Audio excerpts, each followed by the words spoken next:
All right, good evening, everyone. This is episode 36 of Dispersing the Fog. I'm Adam Rogers here with Paul Palango, and this And is, I'm Paul Palango, yes. yes, he is Paul Palango. November 16th, 2025, and it's getting cold in Nova Scotia, Paul. Uh, we got lots to talk about tonight and really exciting guest tonight, and it's Dave Moore. Dave Moore, people may be familiar with the name from the Glen Assoun false conviction, exoneration situation. Could have been happened much earlier if Dave Moore had been listened to earlier.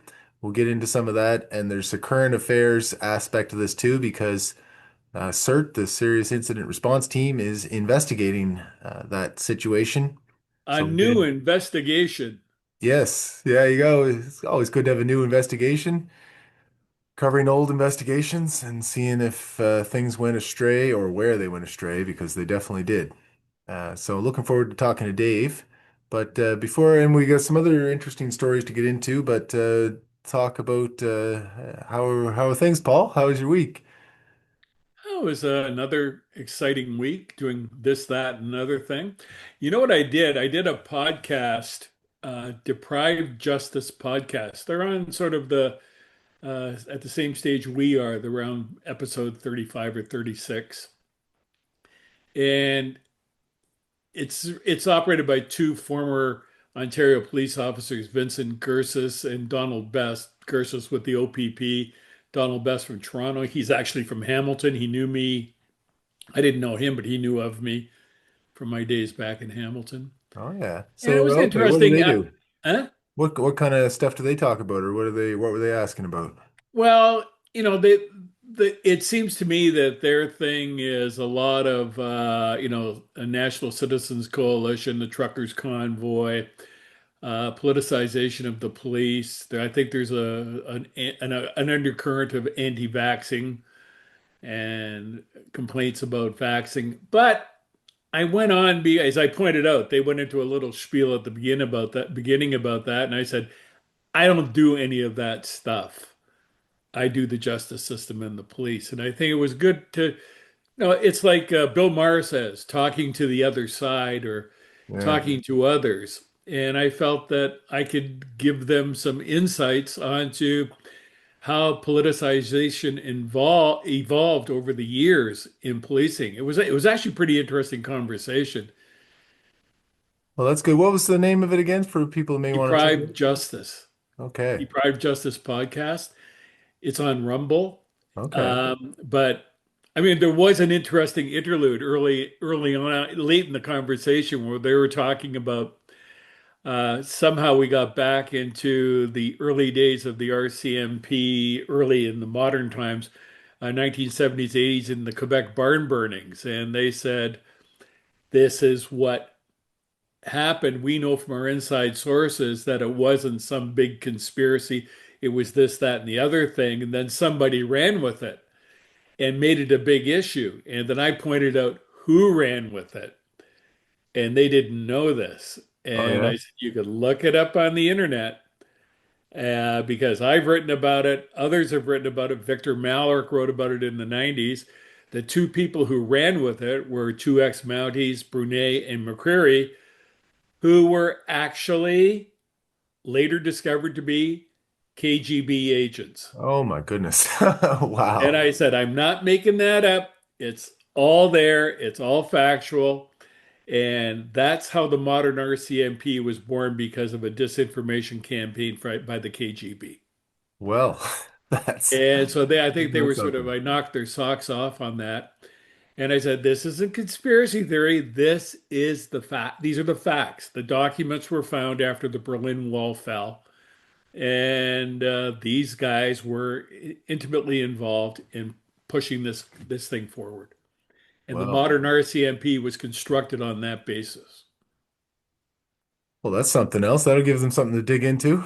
Maybe us Yeah. too. I haven't heard back from them, but I guess they're still doing research. Okay.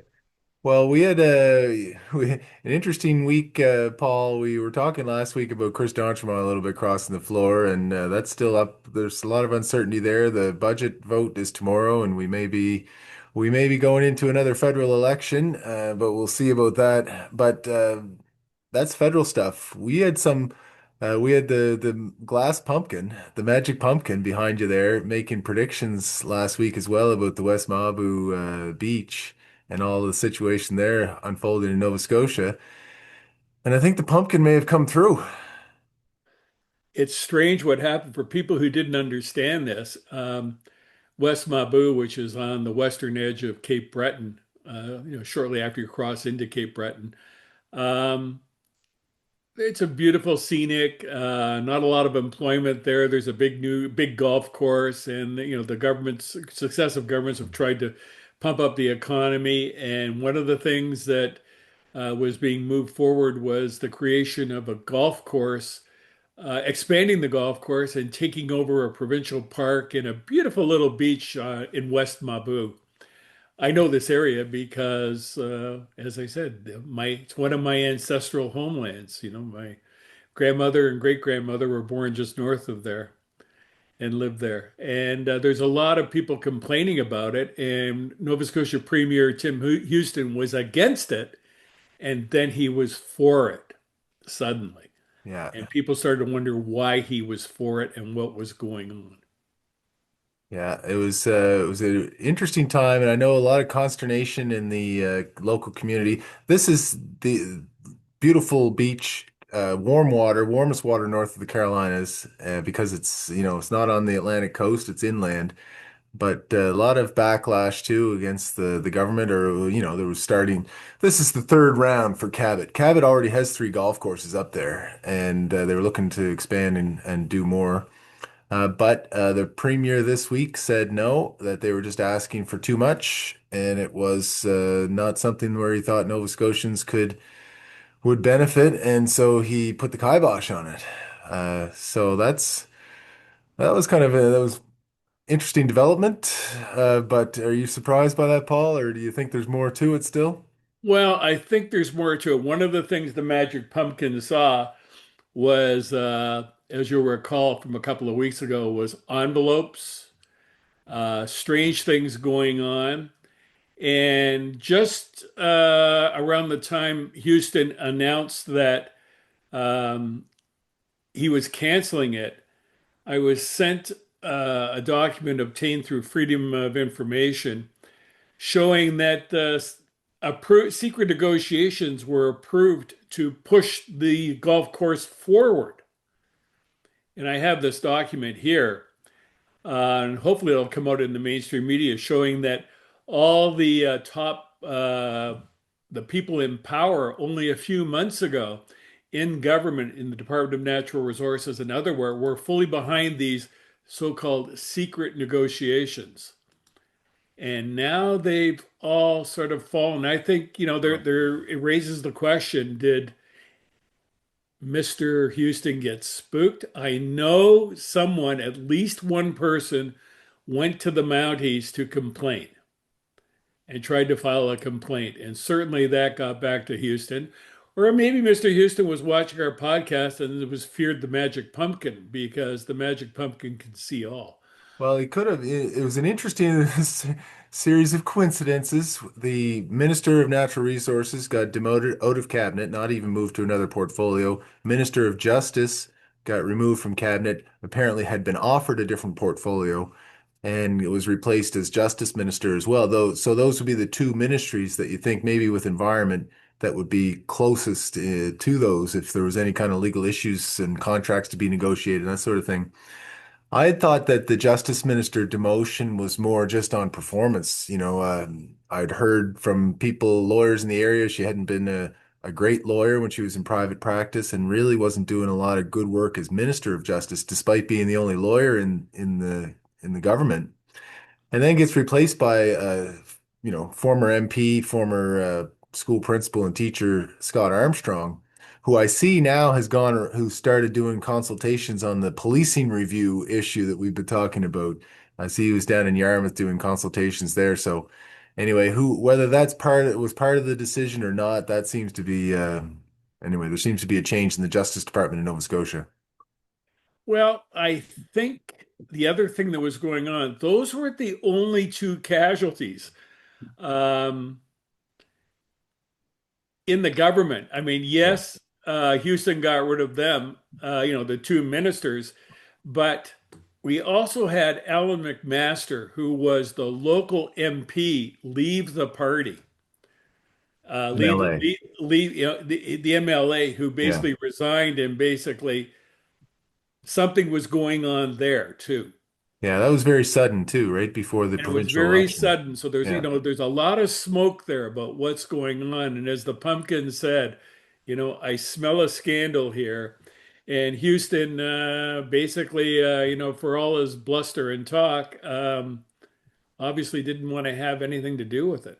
If you were, I listened to his interview, his press conference on my drive home the other day night, and he was really trying to put, if reading between the lines, Premier Houston was trying to portray that he wasn't really all that involved in the discussions. It was the Department of Natural Resources, and it just never became an issue from his perspective as premier. He said, "Listen, we listen to everybody that comes to propose something or other. This one didn't get to the stage where it was really that important, or But it didn't get to his level." that's not what this document indicates that I got Yeah. from Freedom of Information that was passed on to me. I haven't seen anyone discuss it, but it looked like they were all in and there was approval for secret negotiations. In fact, I think they used that very phrase, secret negotiations. Well, then more may come out. We may hear more on that story then as time goes on. Yeah, and I'm on it. I'm sure others will be on it eventually. It'd be nice if we had a media that was a little more aggressive and curious and skeptical of what's going on in the government instead of reprinting all the press releases. But it is what it is, and we have to do what we have to do. I mean, Yeah, no, that's right. So, Paul, maybe sticking in Nova Scotia for a little bit. We had a story this week that seems to be reinforcing some themes that we've been covering over the last couple of years or last few years of secrecy and such in the RCMP and in the government, trauma-informed stuff. This Nova Scotia has a death review committee now, and the story came out this week from Michael McDonald, the Canadian Press, saying that it's been this new death review committee, which was actually set up. It was one of the recommendations out of the Desmond Inquiry, and it's set up under the Fatalities Investigations Act through the chief medical officer of reviewing deaths that occur where there's some uncertainty to it and there's some sense that there might be recommendations. So the committee comes out with two reports, and there's almost no detail on either one of them. There's a child that died in a public pool and a person that died in custody in jail. And we don't know where any of those happened, who was involved, what the cause of death may have been, what mistakes were made. We just have sort of vague detail. Well, we don't have any more detail than I just conveyed. And then some recommendations that, oh, well, we should have more lifeguards and maybe body cams on correctional officers. It wasn't what do you think, Paul? This is seems to be it, um, you know? I got a case for them. Yeah. Who killed Corey Ellison? Uh, Well, that's a controversial death. We don't know what happened. Oh, and it goes back to the Mass Casualty Commission, where we had much the same approach. Ballistics reports that didn't really describe anything, no description of injuries. We don't know who really shot. We don't, the whole issue of who shot Corey Ellison seems to be the Mounties accidentally did it, and no one wants to take that up. I mean, the MCC, everything that we went through there, and now the same people are involved in this and this, trauma informed approach where we don't know what happened. And this is not in the public interest. Not at all. So if this committee was investigating the death of Corey Ellison, the report would say, the public report would say, a person died in the woods, cause unknown, and we think that what officers I don't know what the recommendations might be if they investigated. Like it would be like they were very vague. Like I don't know where in the province, which jail was involved, which public pool might have been involved. And Dr. Matthew Bowes, who for whom I have great respect, I'm not. It's hard to tell who to blame here, Paul. That's my problem. Like Dr. Bowes, I have a lot of respect for him. He was involved, like I say, in the Desmond inquiry. He's been involved in numerous other things. He sent a fulsome report, it sounds like, to the Department of Justice, and they're not releasing any information. So, and I went back to the legislation. It doesn't dictate, that privacy concerns must be paramount, or there's no language like that. It just says they should be investigated and a report given to the Department of Justice. Like who's at fault here? Well, you have this regime where, the politics, trauma-informed privacy, it's all being used to protect the government and government agencies and the police. We've talked about it before. People think they've won some great right to have privacy, and it's being used against them as a cudgel because we can't hold anyone accountable because it's the whole concept has been bastardized and subverted by government. One of the ways that they do that, Paul, is in like one of in the story by Michael McDonald. It's a good article. I'd encourage people to read. It's on And Global he's and a good CBC. reporter. He's a Yeah, really good, honest reporter. So, he is. So it said, well, for the guy that died, well, the person that died, I think it's a guy, but I don't know, in custody, that okay, there's a potential recommendation for body worn cameras on correctional officers, as RCMP officers are wearing, police officers are having now. But the recommendations assumed that these facilities were fully staffed, which the article goes on to say, which is generally not the case, or which is not the case. yeah. And I know this is not the case. And there's been court decisions on from Burnside, from Northeast Nova, from every jail in Nova Scotia that they're not fully staffed. They're very much understaffed, and that's really the problem in these places. So, And it's you the know. problem right across the country. It's not Yeah. just Nova Scotia. Uh, Paul, there's a couple of other stories that we were looking at this week, and there was the Conception Bay North fires, and then there was this Hells Angels hitman complaining about his parole board decision. Which way do you want to go? Oh, Hell's Angels for sure. I mean, Dean Kelsie Yeah, wants to go up for parole for the murder of Sean Simmons back in Halifax, and Kelsey's complaining that as correct me if I'm wrong, that the family's intervening in the case is not the right thing. He's not being treated fairly, and they've been given too much weight with their emotion. they've been. He's complaining that his view isn't being listened to adequately or given enough weight by the parole board, and that these victims and the families, they come in and they give an emotional statement or submission, and that's winning the day. So it's one of these things where it's like, okay, your broad point may have some validity here, Hitman Kelsie, but maybe not specifically in your case. Maybe you shouldn't have intimidated the people at the halfway house to the point where you had a criminal charge against you recently.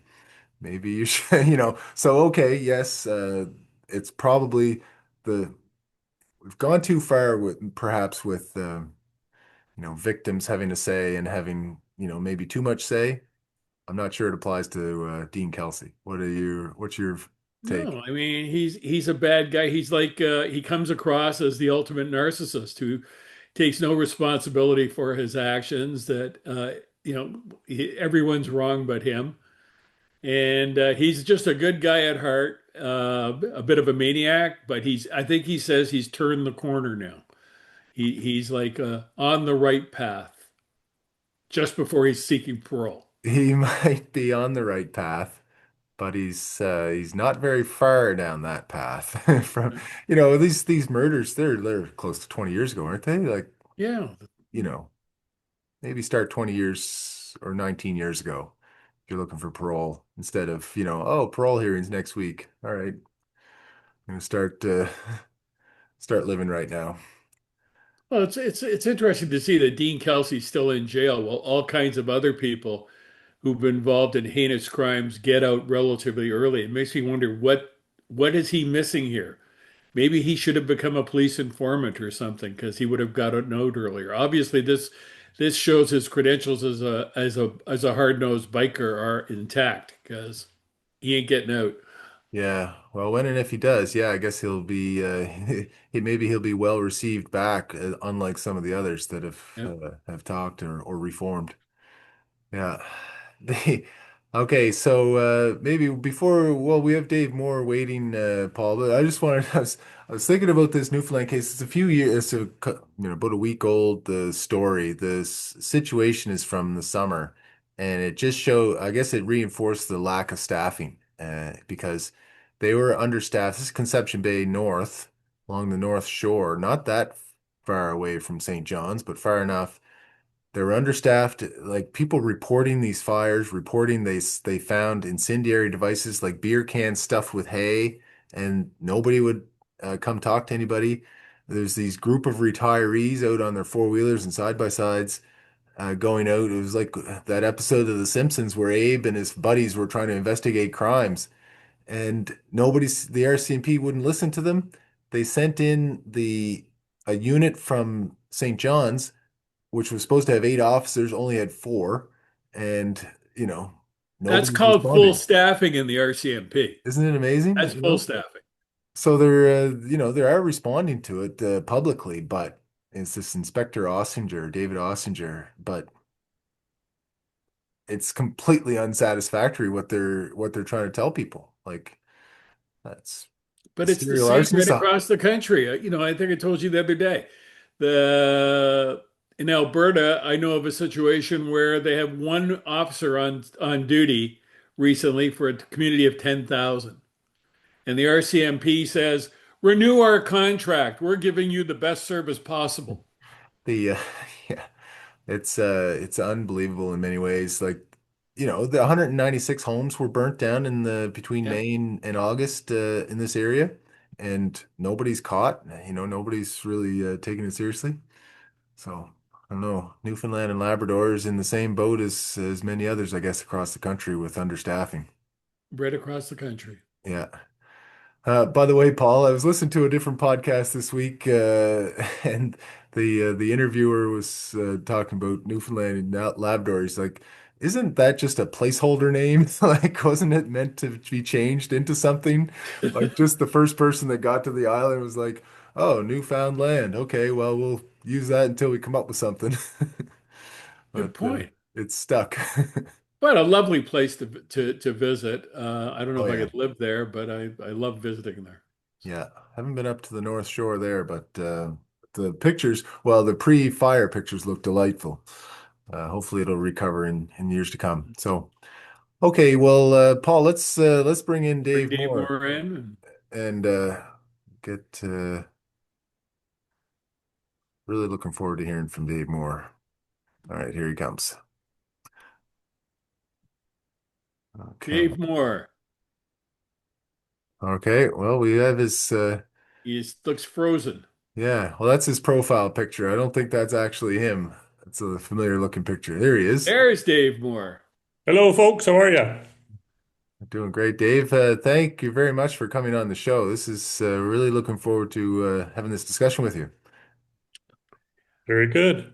Yeah. Um, Look, looking forward Want to talking to you too. to and what express my jealousy first, though. You're wearing short sleeves, and I see a pool in the background there. Yeah, I'm roughing it out. Okay, well, that's good. Well, if you Another mind, day in sunny Florida, I see. yeah, Hmm.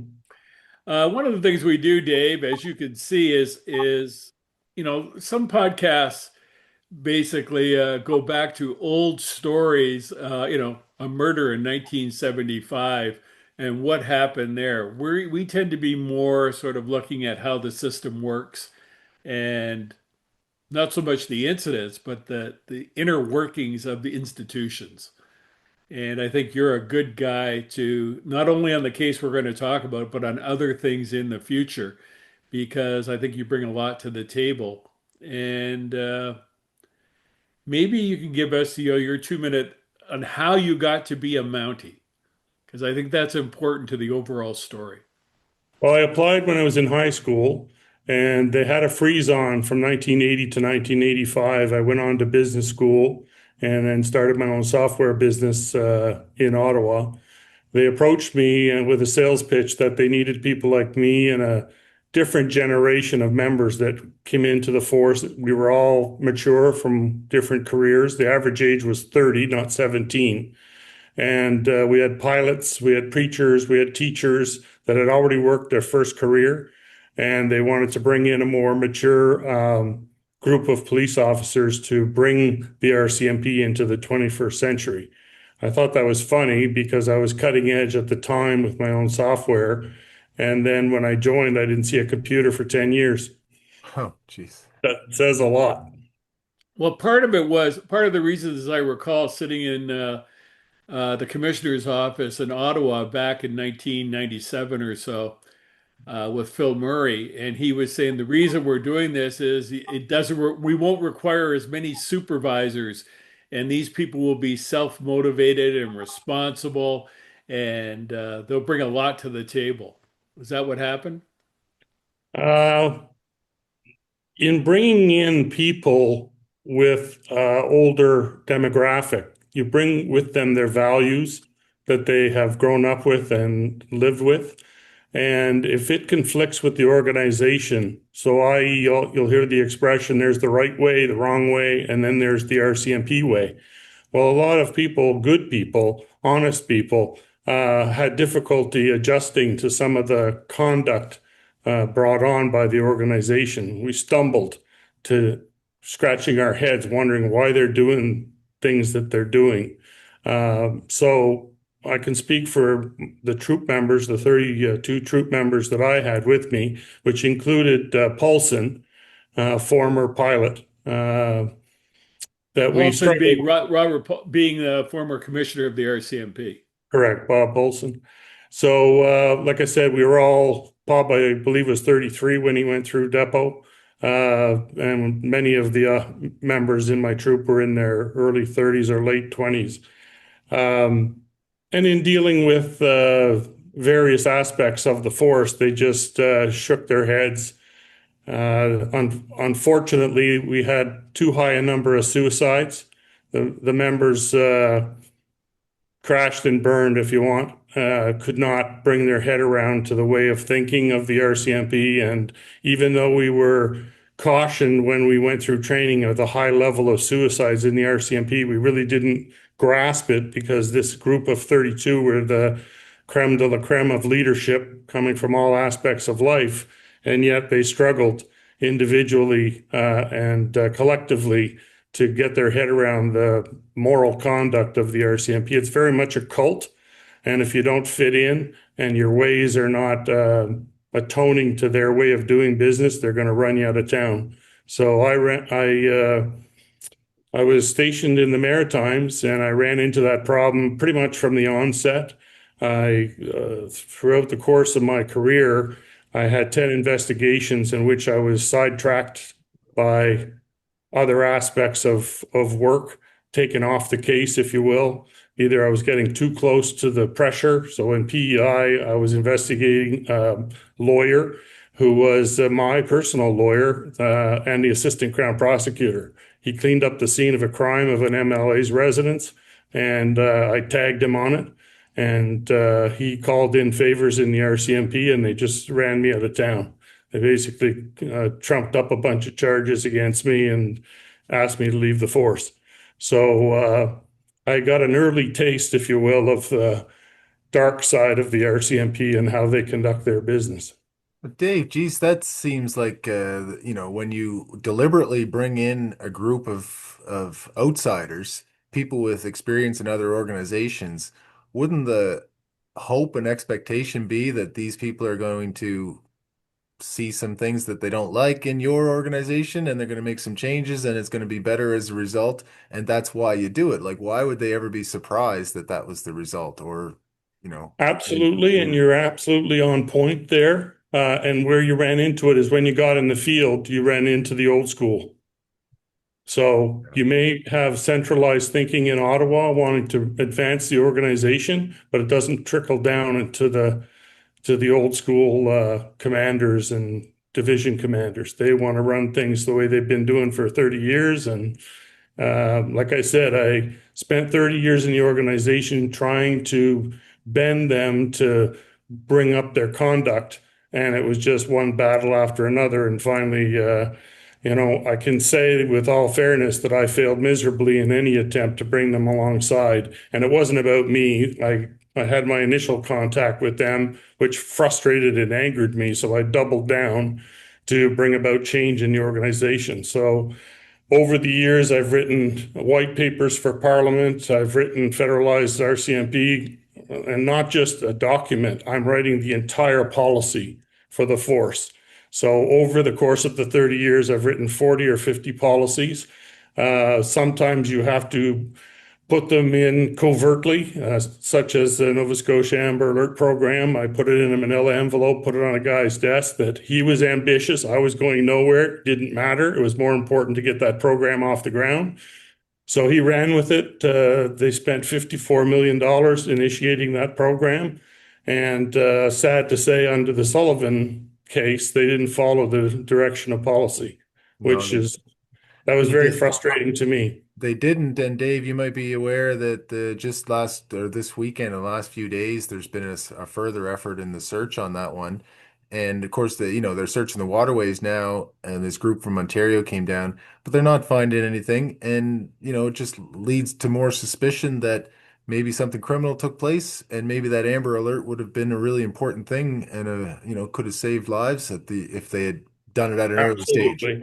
Absolutely. If And you did, by comparison, the incident that occurred in Quebec and Montreal, where the mother took the child, she yeah, went across a provincial border and dropped the child off in the ditch and kept on going. Well, within 15 minutes of the Amber Alert being sent out, a witness saw her at a gas station with the daughter yeah, and called the police. And it was a different jurisdictional police, which was the intent of that program, that all the other police departments are aware of what they're looking for. The girl survived, thank God, but she was left on the side of the road for 3 or 4 days. yeah. So my question is, even if it's a parental abduction, the fact that you put that Amber Alert out, it doesn't matter what the causation is. You just put out the awareness for everybody to be looking for this child, and in this case, two children, a boy and a girl, what they were wearing, their last description, and you follow that direction and hope that you generate leads as a result of that. Instead,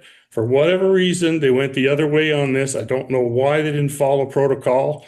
They're going to have to answer to that at some point later on. There's no room for egos.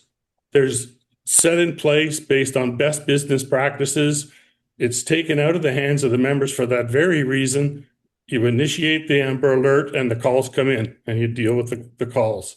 So, very frustrating. I've seen it time and time again where these programs should have been activated and they're not. Also, with my program, I did 75 training modules.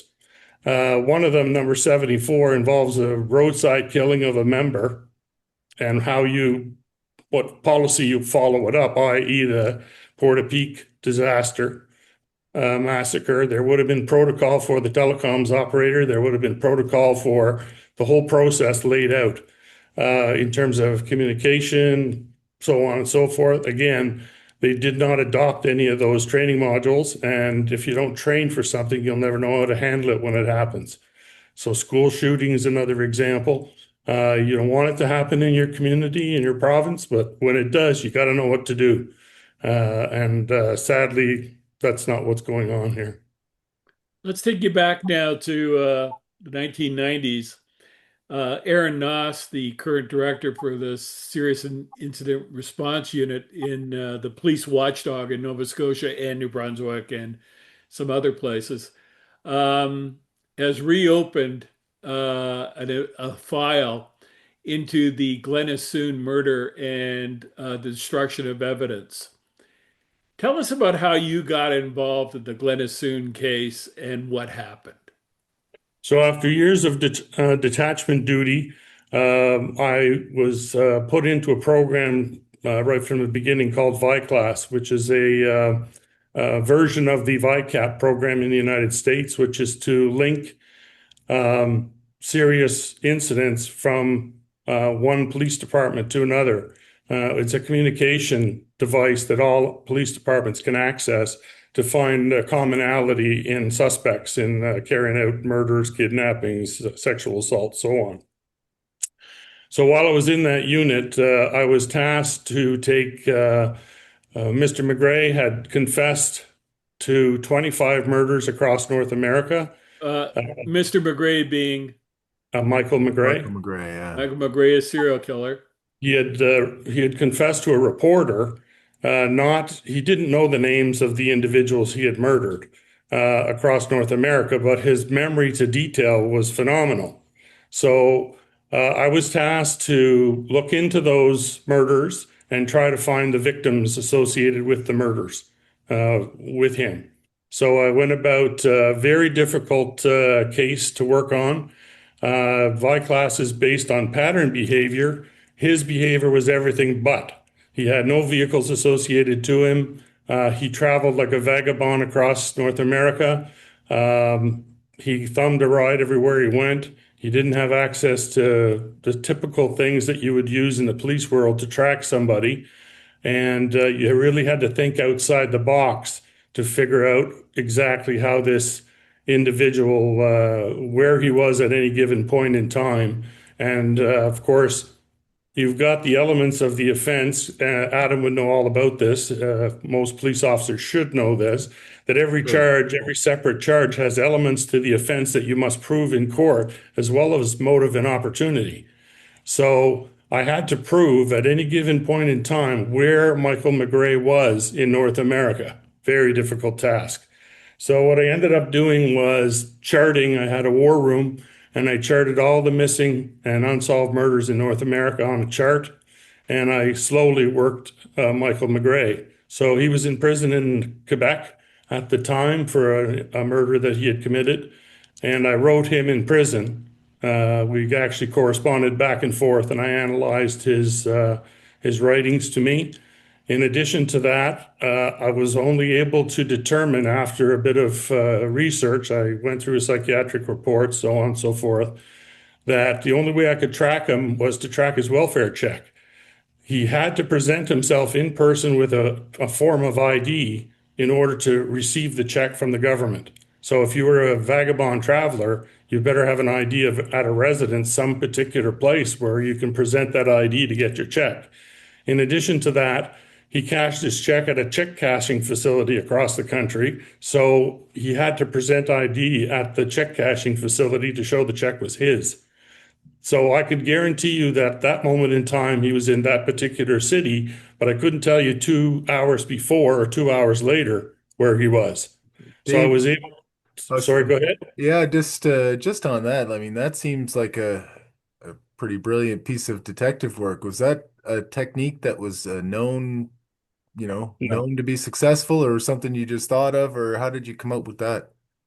No, I've always enjoyed solving crime. The more challenging, the better.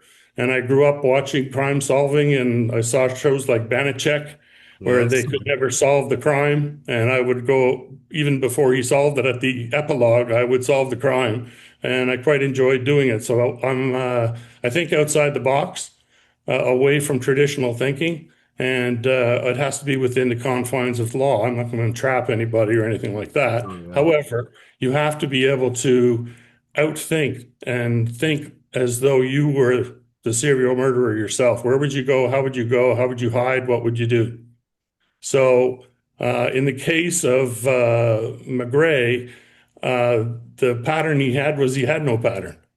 And you had to look for things that are out of the ordinary. So, I tracked his murders right across the country. And in my algorithm, my query cells in ViClass, I put down, instead of unsolved and missing persons, I put down solved. And of course, the organization thought I was insane for doing that. But human error kicks in. Is it possible that someone else is wrongfully convicted of a murder that this guy committed? He was going through from town to town and disappearing shortly after the murders, and somebody else was being accused by each and every police department. So if you read their files, you'd see that they were on to a whole bunch of other people. Well, sometimes the tunnel vision will hone you in on somebody. Maybe, these people are not kind people, the suspects. Yeah. And this is what happened in the case of Glen Assoun. Um, Brenda Way was a prostitute. He claimed it was his girlfriend, but he had beat her up a few times. The area he lived in was rough and tumble. That lifestyle is high risk. So um, I went out and I was able to place McGray within 50 yards of the murder. And the day after the murder, he packed his furniture on the front porch and left, just like he had done in every other town that he had gone to. Whenever there's a murder, he disappeared within 48 hours. And this was just the Brenda Way murder was just for geography's sake, was in Dartmouth, which is now sort of part of Halifax, across the harbor, sort of in a rough area, sort of what to the east of or the north of downtown. I guess would be the east of downtown. It would be the east of downtown, correct, near the bridge, near the McKay Bridge. Yeah. So, because of the proximity to the location, one of the things up front is I did not access the original file. I never looked at. There's a file in Halifax Regional. I never looked at that file. I went and initiated a criminal investigation myself from scratch, found witnesses, so on and so forth, which is unusual for an analyst that's supposed to be sitting behind a desk. But I've solved other murders throughout my entire career, and I took the opportunity, even though I wasn't given much help by my department. I had to take my own personal vehicle and go to Dartmouth and investigate the crime from the start. I was able to come up with three suspects, and none of which were Glen Assoun. And I had to narrow down the process as though you were doing any other murder investigation to place them at the scene of the crime at the time of the murder and give them motive and opportunity to commit the offense. Dave, just before you continue there, just on that, were you generally, you weren't supported, you say, but were you given at least the freedom as an analyst to actually go out and do investigations? Was that something that you've done on other cases and without any reprimand or any problems having done so?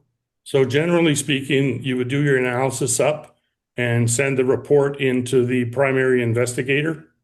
So the primary you'd have an additional suspect, you'd do the workup on that individual and send it off to the originating agency.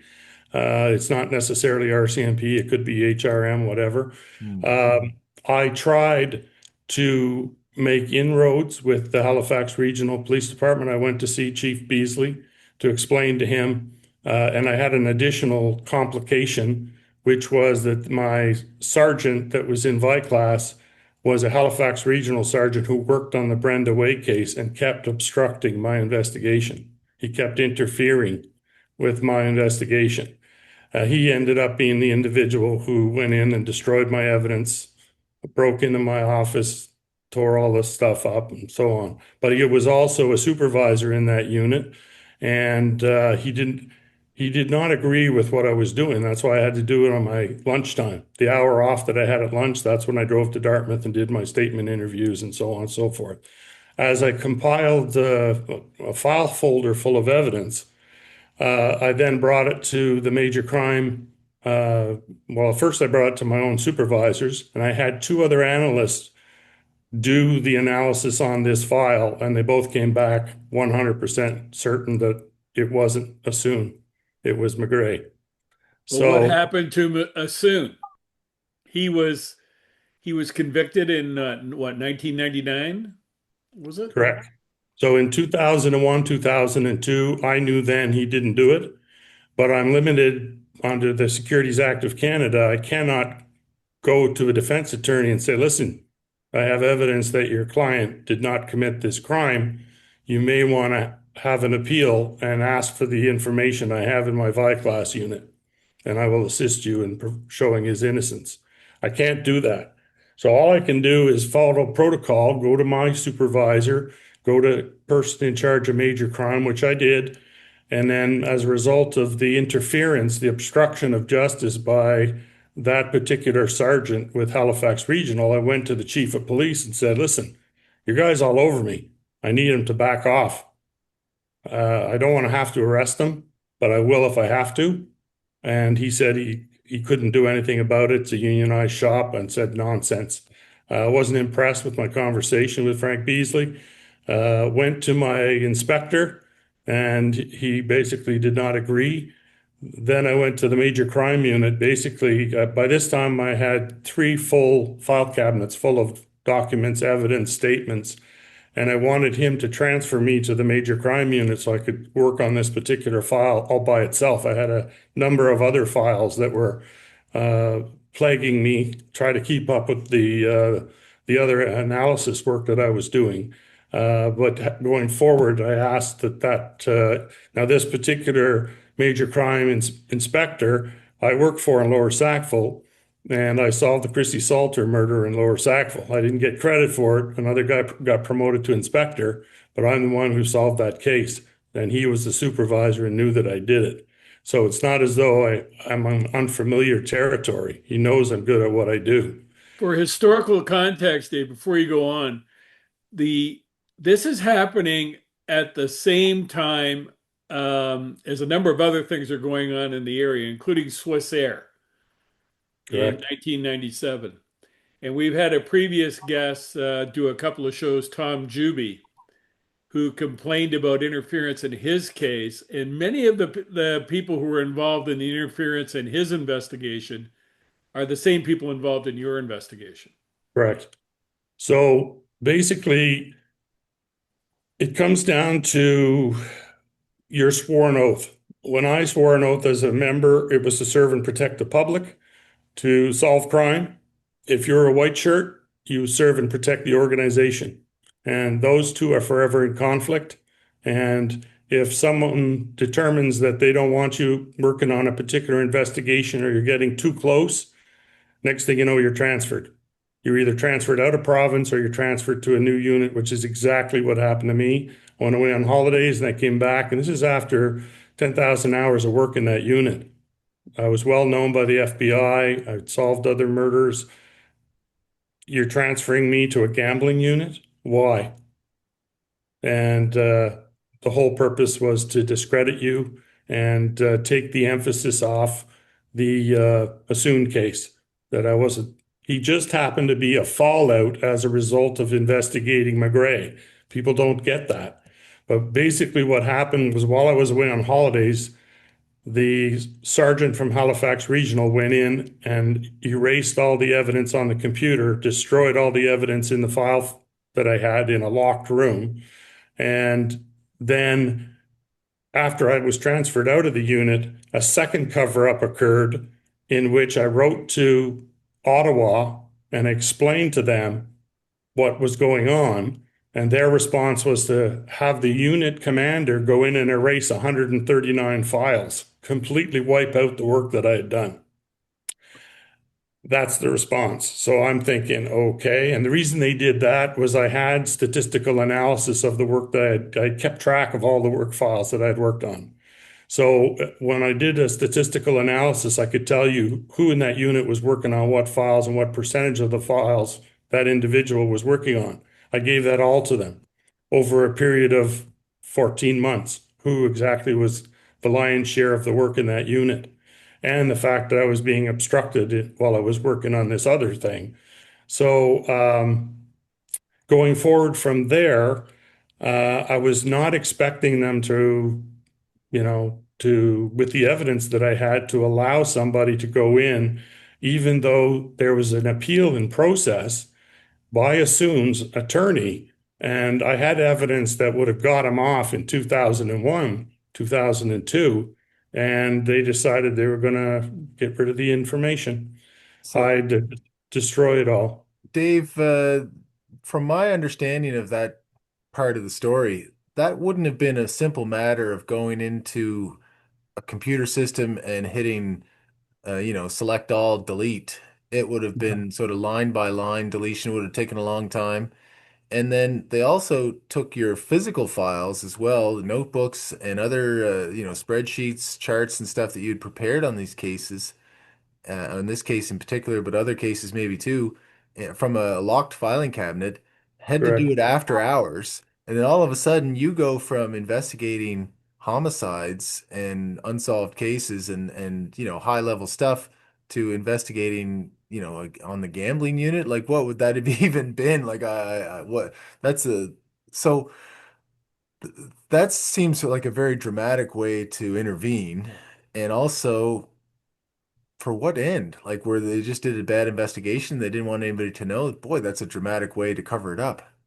There was an amalgamation going on between the Halifax Regional Municipality and the RCMP. They did not get along, and they felt that this would give them explosive evidence to sort of heat things up between the two departments, especially in that particular unit where you've got a sergeant from Halifax Regional. I did the review of that unit prior to it, and most of the files were being reviewed were not RCMP files, they were all HRP files. So you had 7 staff members and everybody was working on HRP. No, no, no, no. We share the province, there's equal amount of work. And so I was disruptive in that I was giving a clear picture of what was going on in that particular unit.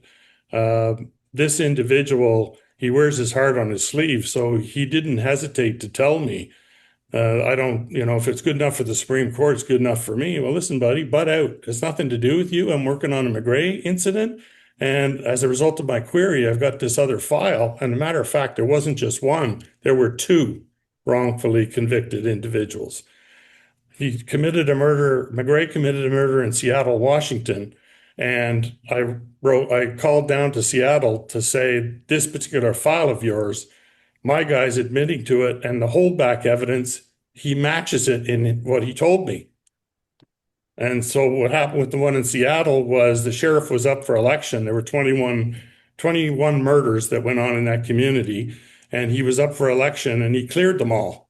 But the 21st, which was a guy in a white Corvette on a stroll, shot and killed the prostitutes. The 21st case was my guy. He didn't have a car. He used a knife. And all the other ones were a gun.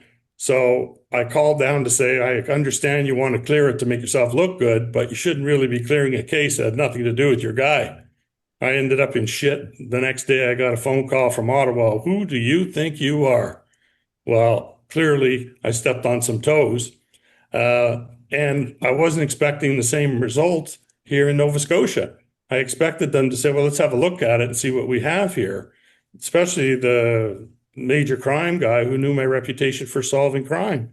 But I didn't get that. Instead, they chose their avenue, and you're absolutely correct. They had, if you were a stranger going into this office, you would have had to break through the alarm code, have a keyed entry into a digital lock, then have another keyed entry into my office, then a padlock into the file cabinet.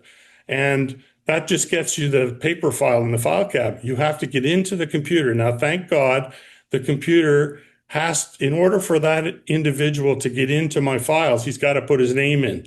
So his name came up as the reviewer for my files in order to delete them.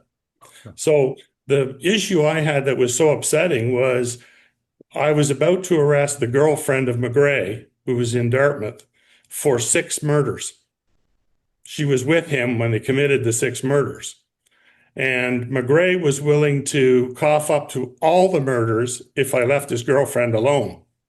But when I went away on holidays, I instructed the major crime inspector, when I return from holidays, I will be arresting the girlfriend on 6 counts of murder. Anyway, when I came back, I didn't even get a personal notice. It was in an envelope stuffed underneath my doormat at my house, soaking wet. It'd probably been sitting there for 2 weeks. You've been transferred. Please show up at the inspector's office at 9 o'clock tomorrow morning. So I went to the inspector and said, what are you going to do about the files I'm working on? Nobody gives a shit about Glen Assoun, and nobody gives a shit about McGray. Excuse me? There are victims out there that need to know who killed their child or their husband or their wife. Anyway, shake your head. So I went to the new unit. There's nothing I could do about it. I'm in a rank and file organization. If they're going to do what they're going to do, fine. I wrote a 10-page response to my assessment. It went in private mail to Ottawa, and I outlined line by line what they were up to. And I said, you got to do something about this. Instead of Ottawa doing something about it, the inspector up there had a meeting with the Crown prosecutor and came to the conclusion there was no evidence in Vi class to support the appeal. Why? Because it had been destroyed. So in the meantime, the inspector in Ottawa orders that somebody goes into the Vi class unit and strip out all the other files I worked on to make it look like I'm just a unorganized, disorganized person. The problem I had with that was 139 files. I don't generate these files. I am the analyst for the files. These are legitimate sexual assaults and murders that are on the system.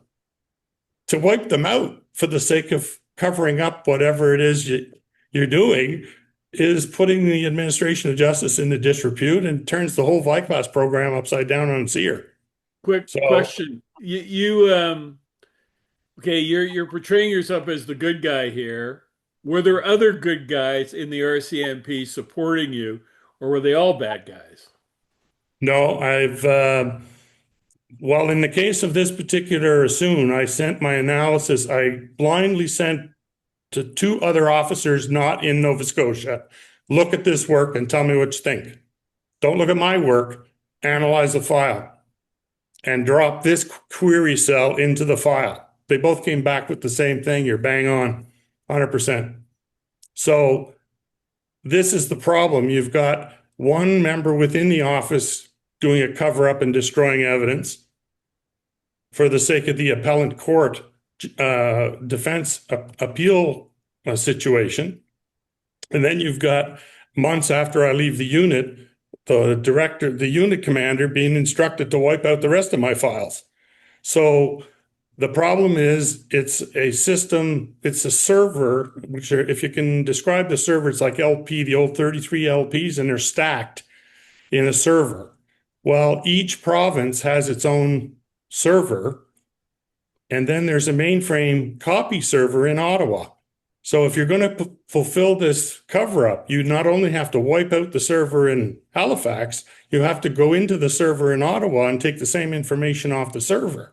The problem is the other analysts did the work in another province, and those provinces also have their own server. So my copy of my file is on their server.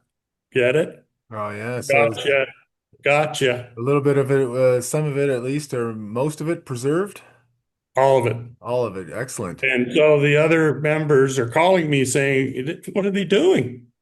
You're absolutely bang on with what you're up to. So I wanted to come forward, but I sent Paul a flow chart of all the people that were involved that I went to see, and they took no action. All of them are people in authority. Every one of them, or each individual one, could have done something. They chose to do nothing, including Frank Beasley. It's So yeah, it's sad. it is sad, Dave, and it's really incredible. But I mean, I guess as the result, in it took a long time, but Glen Assoun was exonerated. He got out of prison.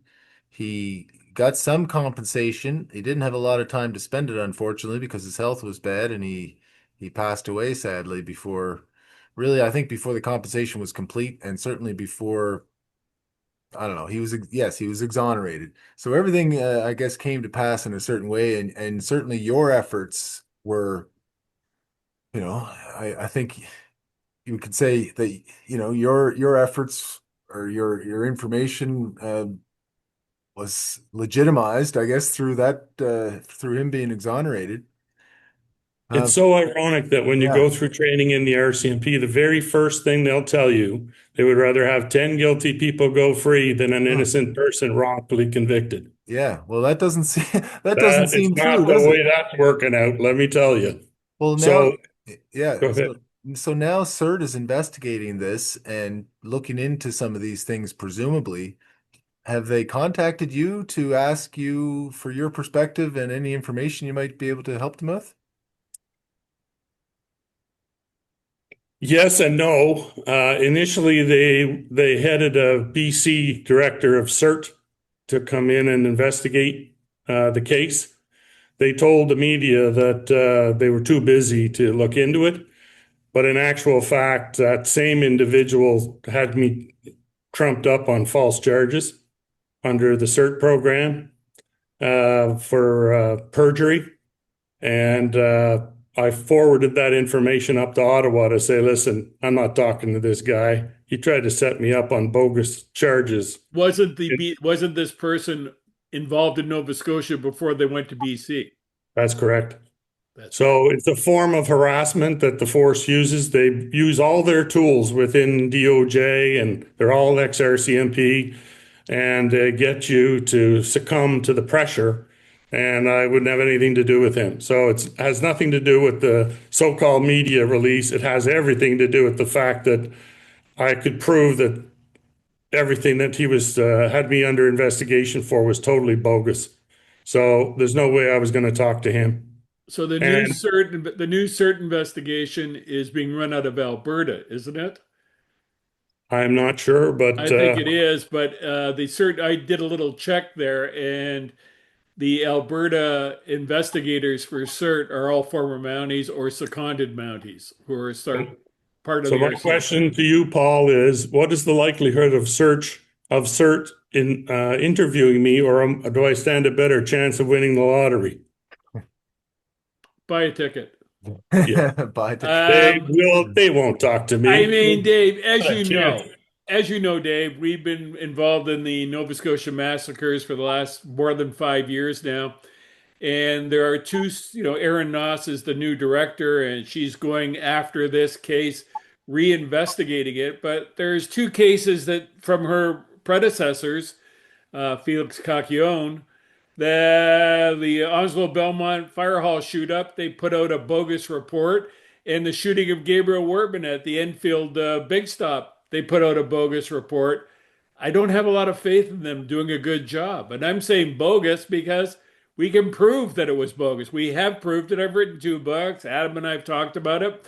Yeah. I haven't seen one person say, "Hey, boo, you can't say that," because it's quite clear they're bogus. So do you have a lot of faith in CERT reinvestigating this?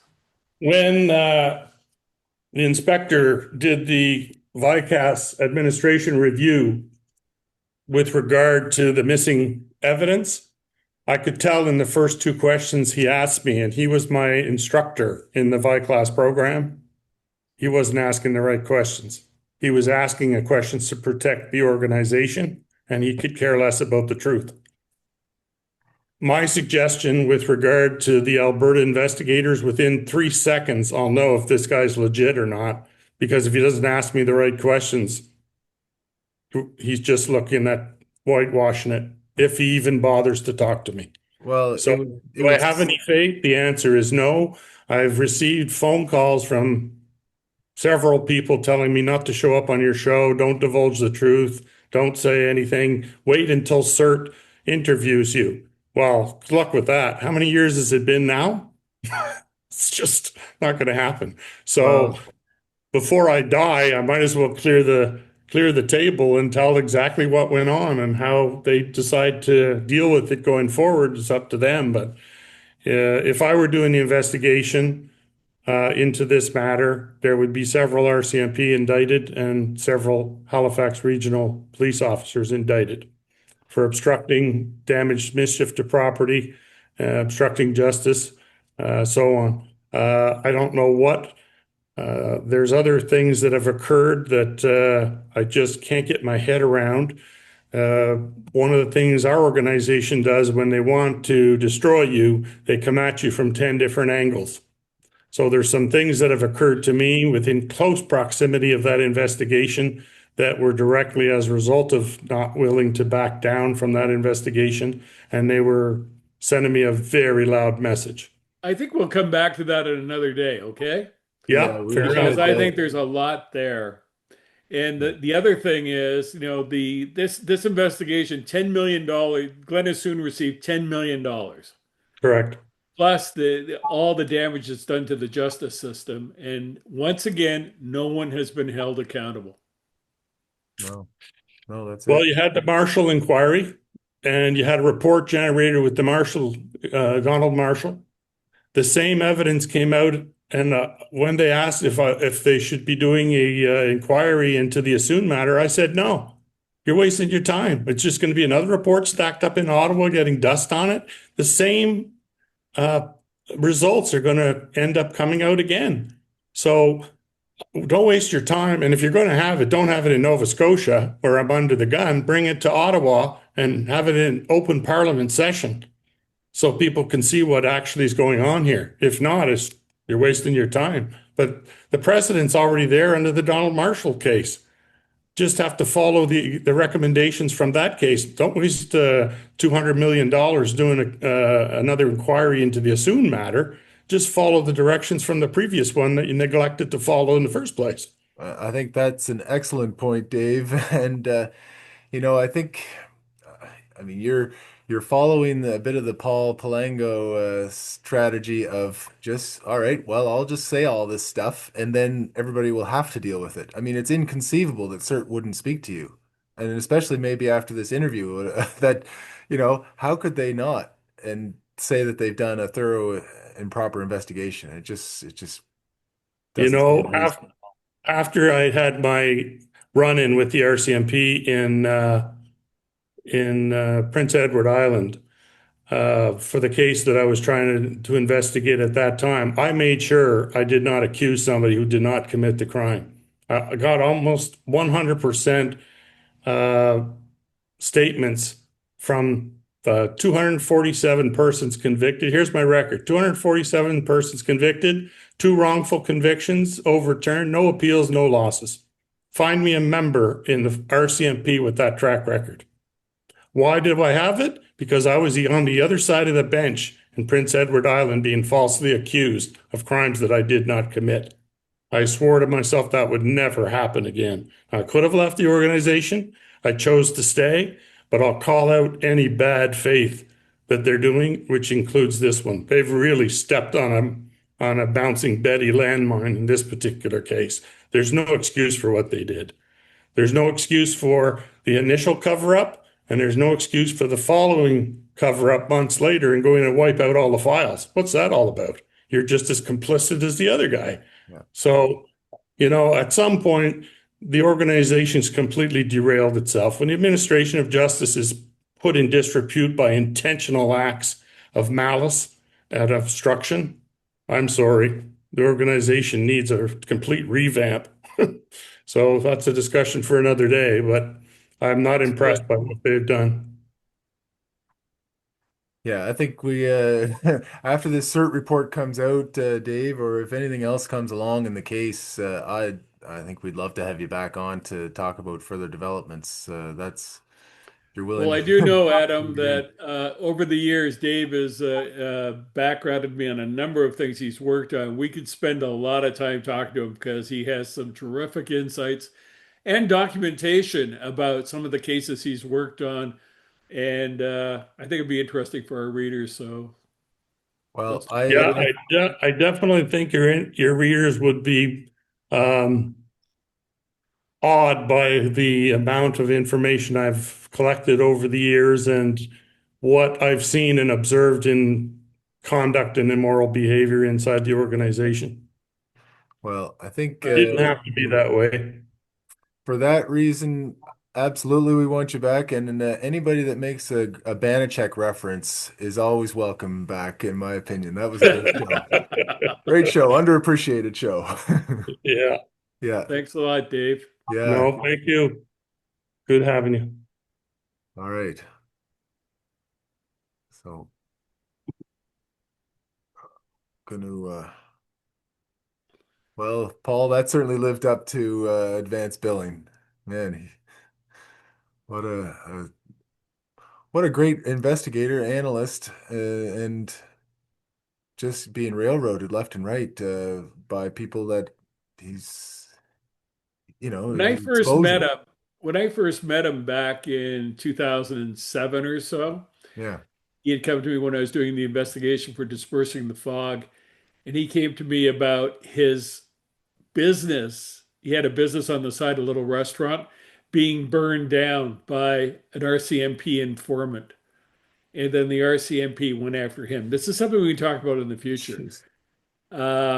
The harassment is unbelievable. And like a lot of Mounties who are ex-Mounties who've come up against the force, good guys who've been charged, their reputation destroyed, attacked, it's merciless. And I think that, we're a good venue for basically getting this stuff out. Um, and the other thing is, he talked about suicides. I mean, there are two more Mounties committed suicide in Manitoba in the last couple of weeks on duty. Oh. This is going on. It continues to go on across the country. It's a big issue. I'd like to have Dave back because I think people will find out that it's a lot worse than you think it is. Well, it's incredible. But you can imagine the pressure, you doing investigations and you got the right answer and you're just being, you know, consumed by pressure from the organization not to say anything to comply with it with the upper direction. Like it's the pressure that would put a person under is would have to be incredible. Well, I think that Dave, we can get into in the future. If people want to get into true crime, one of the murders I believe he pins on McGray in Halifax is a young girl, Kimberly McAndrew. And McGray at the time was living right across the road on Quimpool when she disappeared. And she was the daughter of a police officer. Um, he knows a lot about this and other things that were going on, including bikers and the ports and everything. I think he's a good guy to talk to in the Yeah, future. I think so. He's got some great stories, great investigations, and you know, a brave guy. So, all right, well, we'll leave it there for tonight, Paul. That was a really good episode, and we'll be back next week with more, and there'll be more stories coming along. And anything you're looking ahead to on the week ahead? Well, the thing I've been looking for, like last week, was the report on the YVR, the Diskansky case. It was an an audio report. There's no the written report we have to do an access request for and pay $5. But I think it's going to be interesting what was found out about these police officers involved. And the bottom line is the OPP report found all kinds of wrongdoing, not criminal, but wrongdoing and malfeasance by the RCMP, I'm led to believe, but no criminal charges. And that, the underlying finding was that the Mounties involved were just doing what they were trained to do. And I think that's going to be a good thing to talk about. Well, I agree. And I'll have to see. I'll talk to the executive producer of Dispersing the Fog here and see if that $5 is in the show budget, and then maybe we'll get the we'll get we'll get the full report. Okay. All right, but You have a until good week. you You got too, anything Paul. coming up? No, nothing too crazy this week. Like I say, Monday, tomorrow we might be into a federal election, but my prediction is that we will not be into an election. I think a few NDPers will not show up, or maybe the Conservatives will completely just walk out of the House of Commons. So something will happen. So we'll see. So it'll be a good week ahead, and yeah, thanks everybody for watching, and thanks for listening, and we'll see you next week. Ciao. See you later.